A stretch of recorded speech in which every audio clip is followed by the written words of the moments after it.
Esta semana, This week, como as siempre, always, there is no lack of reasons for concern and displeasure in the church and in the world. But I want to focus on some good things that have happened, and I think it is worth highlighting. The first one in Italy. A few months ago, a part of the Italian parliament, the lower house, approved a law known by the name of its author, the Zen law, a law that practically forced to accept the gender ideology, and of course required to teach it in schools, even in Catholic schools. The Vatican took full action against this law and warned that it violated the agreement between the Church and the Italian state. The vote was taken this week in the Senate. It was done anonymously, that is, secretly, and the law was defeated. That is, although it had apparently all the possibilities to go ahead, it was rejected. I think it is great news. Also because it means that the Vatican is seriously involved so that the gender ideology was not imposed in a compulsory way in Italy. Another good news comes from Argentina. A few months ago, in the Diocese of Venado Tuerto, which is already an original name for a diocese, well, in that diocese, the Caritas organization, supposedly with the approval of the bishop, published a prayer to the Pachamama, where she was compared with the Blessed Virgin Mary. That created a huge commotion, lots of protests, and the authors of this blasphemy had no other idea than to say that they had done it to be in tune with Pope Francis. That is to say, they had done it, according to them, because they thought that Pope Francis liked blasphemy against the Virgin. Unbelievable. I protested. I earned a lot of insults for protesting, but I protested, and so did many others. Well, this week, the Bishop of Venado Tuerto presented his resignation for reasons of age, and the Pope accepted it 5 days after he presented it. I would have sincerely liked that they had accepted his resignation or forced him to resign the day after that blasphemy was published. But well, it is good news that immediately after submitting the resignation, they have accepted it. And I think it is good news that serves as a warning to the flatterers, those who are willing to do anything because they do not believe in anything in order to please their Lord, and it turns out that their Lord is not happy, and that in the end they do more harm to the Lord with what they want to do in His honor than having remained silent. It should also serve as a warning for something else. It is very easy to insult the Blessed Virgin Mary. Not only sects do it, it is more and more frequent among Catholics, and they have to know that the Virgin Mary is not alone, that this mother has children that we love her very much, sinful children, unfortunately, but children that we love her very much, children that are ready to give their lives for her if necessary, and that insulting the Virgin Mary is not going to be free.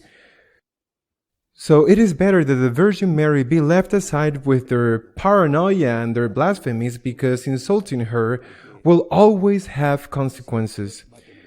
I repeat, this mother has children, and those who so easily insult her should know it. A third piece of good news, although it will create problems, is good news because of what the Church has done, not because of the news that originated the event. An 11-year-old girl is pregnant in Bolivia, the result of a rape by someone in her family.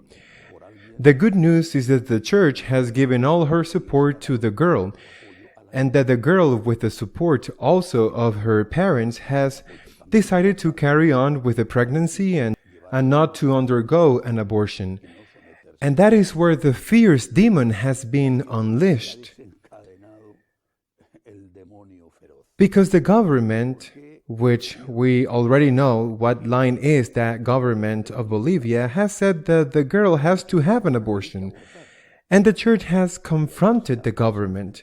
That is the good news. The church has confronted the government and has said that no one should be forced to have an abortion. The attacks against the church in Bolivia are being fierce, terrible. The insults, the threats, even the defender of the people, let's call her that because that's her official title, has filed a lawsuit against the church. For what reason? Because the church wants to support the raped girl to do what the girl wants to do. It is the government that wants to force the girl, against the will of the girl, and her parents wants to force her to have an abortion. Now, it turns out that the guilty party is not the rapist. Nobody is talking about the rapist. The guilty party is the Catholic Church that wants to help the girl.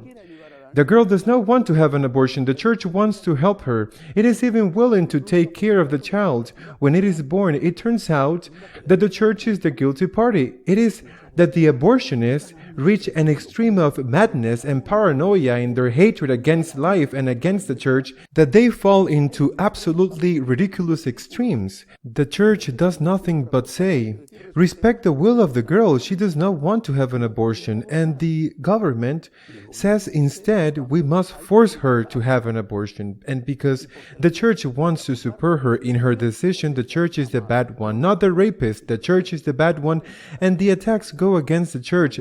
Thank God that the church in Bolivia is firm, but we have to pray for them because it is not being easy due to the political regime they have, and also due to the hatred of those who hate the church because they hate life.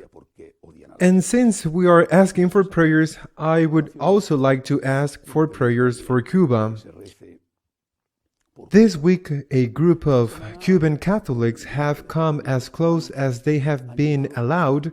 They have reached the Vatican to draw attention to the situation on the island, and they have succeeded. They have succeeded because it has been a source of news. They are Catholics. They want freedom for their homeland, and they ask for prayers. They ask for support. They show the world with their gesture that there is a dictatorship and a bloody dictatorship. We must accompany them with our prayers, to them and to those of other countries, Venezuela, Nicaragua, and these countries, besides having laid Catholics who are fighting for freedom. They are lucky to have bishops who do not remain silent and who defend the human rights in their country. The Episcopate of Nicaragua, the Episcopate of Venezuela is exemplary. Let us pray for these countries that are victims of communist tyranny. See you next week, God willing.